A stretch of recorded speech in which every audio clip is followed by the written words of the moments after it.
देखो, सबसे पहली बात हमारी कमजोरी क्या है? हम परेशान हो जाते हैं। संसार में देखो तो परेशान, परमार्थ की तरफ देखो तो हम परेशान हो। ये हमारा आदत स्वभाव बन गया परेशान होना। थोड़ा सा धैर्यवान बनो, गंभीर बनो।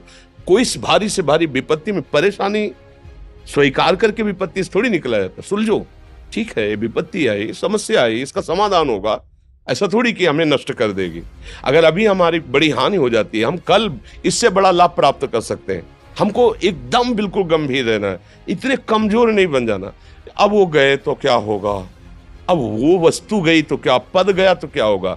प्रयास किया था, ये पद मिला था, इससे बड़ा पद प्राप्त करूंगा, मैं इससे बड़ा महान बनूंगा। ठीक है, एक बार गिर गया, गलती हो गई, दंड भोगूंगा, फिर इससे ज्यादा संयम में रहूंगा। बिल्कुल मतलब एकदम फ्रेश दिमाग रखना चाहिए।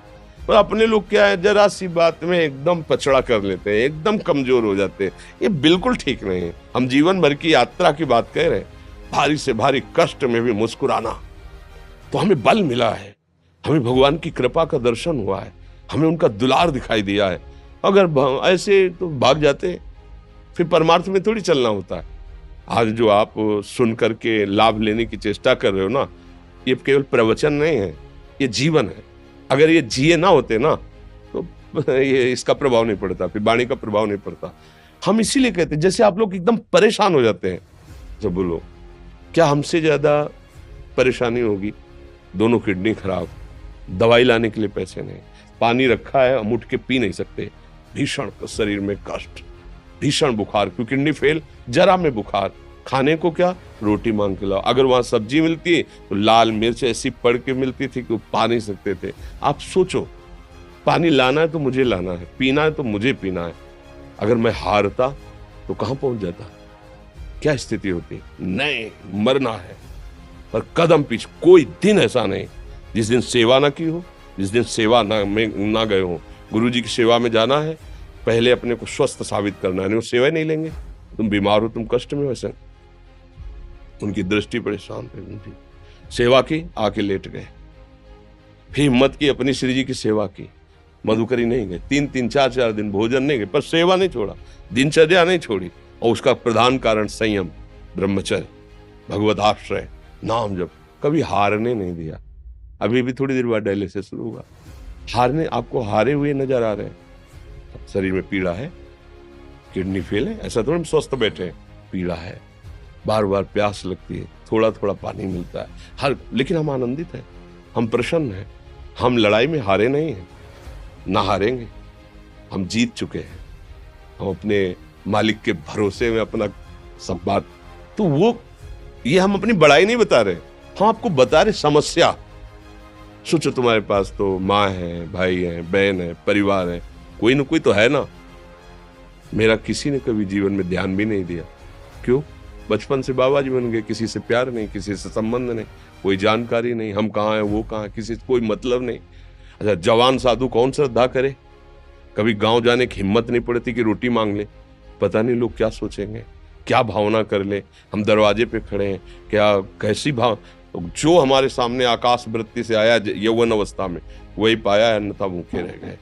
जब हम हर समय अपने को विवेक के द्वारा सावधान रखे, तो हम कभी निराश नहीं हुए, कभी उदास नहीं हुए, कभी ऐसा नहीं लगा कि यार हम दुखी, कभी नहीं लगा। उसी का फल है कि उस सुख का संकेत मिल गया जहां दुख की निशानी भी नहीं है।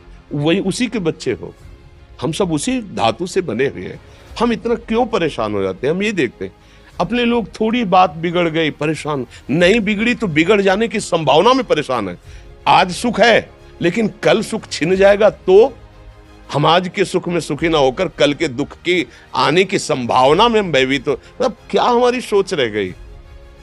हमको इतना बलवान बनना है कि सुख और दुख दोनों हमको छू न सके। भारी से भारी सुख की व्यवस्था है तो अहंकार नहीं, हर्षित होकर किसी का अपमान न करे कि हम धनी, हम पदाधिकारी, अमुक।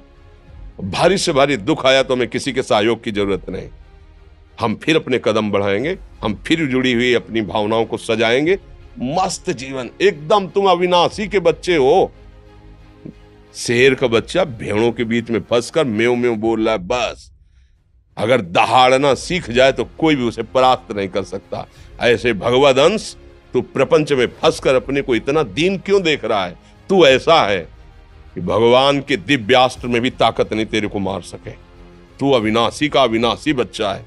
विनाशी भोगों को, विनाशी शरीर को मैं मान के इतना भयभीत, इतना दुख ठीक नहीं। ये सबके लिए, केवल एक के लिए नहीं। आप समझो, आप लोग सोचते हैं हम गृहस्थ होकर भला ऐसी स्थिति कैसे। जनक जी सुखदेव जी के गुरु हैं और राजा हैं, महल है, रानियां हैं, नौकर है, चाकर।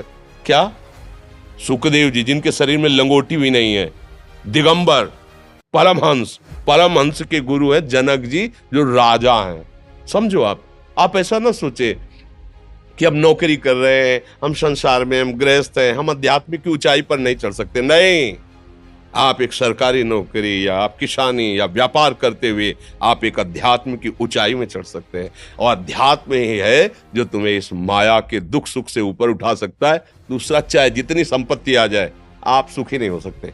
सब देख लो, आंख खोल के देख लो। अध्यात्म ही है जो तुम्हें हर कष्ट सहकर मुस्कुराकर जीने का रास्ता बता देगा कि आप आनंदित हो जाओगे। कुछ नहीं बिगड़ा। अध्यात्म है तो कुछ नहीं बिगड़ा, अध्यात्म नहीं है तो कुछ नहीं बना, कुछ हाथ नहीं लगने वाला।